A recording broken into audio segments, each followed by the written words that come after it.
Doctor Babasaheb Ambedkar जयंतीनिमित्त नंदुरबारात रक्तदान शिबिर 58 जणांचे रक्तदान। गौतम नगर रेल्वे कॉलनी उत्सव समितीचा समाजोपयोगी उपक्रम, नागरिकांचा उत्स्फूर्त प्रतिसाद। नमस्कार, आपण पाहतात परिवर्तन 24 न्यूज। भारतरत्न डॉक्टर बाबासाहेब आंबेडकर यांच्या जयंतीनिमित्त समाजोपयोगी उपक्रमांना प्राधान्य देत नंदुरबार शहरात रक्तदान शिबिराचे आयोजन करण्यात आले। गौतम नगर रेल्वे कॉलनी येथील डॉक्टर बाबासाहेब आंबेडकर जयंती उत्सव समितीच्या वतीने आयोजित या शिबिराला नागरिकांचा उत्स्फूर्त प्रतिसाद मिळाला। नंदुरबार येथील रेल्वे हॉस्पिटलमध्ये पार पडलेल्या रक्तदान शिबिरात एकूण 58 रक्तदात्यांनी स्वेच्छेने रक्तदान करून सामाजिक बांधिलकीचे दर्शन घडविले। युवकांसह महिला आणि ज्येष्ठ नागरिकांनी या उपक्रमात सक्रिय सहभाग घेतला।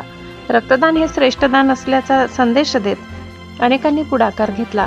कार्यक्रमाचे उद्घाटन नगरसेविका वंदना रवींद्र अहिरे यांच्या हस्ते करण्यात आले। कार्यक्रमाला नगरसेविका वंदना कैलास साळुंके, जवाहर नवोदय विद्यालयाचे प्राध्यापक श्रीकांत पवार सर, सामाजिक कार्यकर्ते सुनील महिरे, नंदुबाई साणे तसेच भीम आर्मीचे पदाधिकारी, कार्यकर्ते आणि महिला कमिटी सदस्य मोठ्या संख्येने उपस्थित होते। रक्तदान शिबिरासाठी सकाळपासूनच नागरिकांची गर्दी पाहायला मिळाली। आयोजकांकडून रक्तदात्यांसाठी आवश्यक सुविधा, नोंदणी व्यवस्था आणि वैद्यकीय तपासणीची योग्य व्यवस्था करण्यात आली। रक्तदात्यांना प्रमाणपत्र देऊन गौरविण्यात आले। उपस्थित मान्यवरांनी रक्तदानाचे महत्त्व अधोरेखित करत अशा उपक्रमांमुळे अनेकांचे जीव वाचू शकतात असे सांगितले।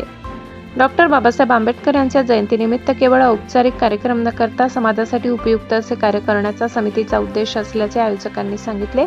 युवकांनी मोठ्या प्रमाणावर पुढे येत रक्तदान करून सामाजिक ऐक्याचा संदेश दिला। उत्साहपूर्ण वातावरणात हे रक्तदान शिबिर यशस्वीरित्या पार पडले। या उपक्रमाचे आयोजन डॉक्टर बाबासाहेब आंबेडकर जयंती उत्सव समिती, गौतम नगर रेल्वे कॉलनी, नंदुरबार यांच्या वतीने करण्यात आले। नागरिकांच्या सहभागामुळे कार्यक्रमाला विशेष रंगत आली। उत्सव महामानवाचा। पाहत रहा परिवर्तन 24।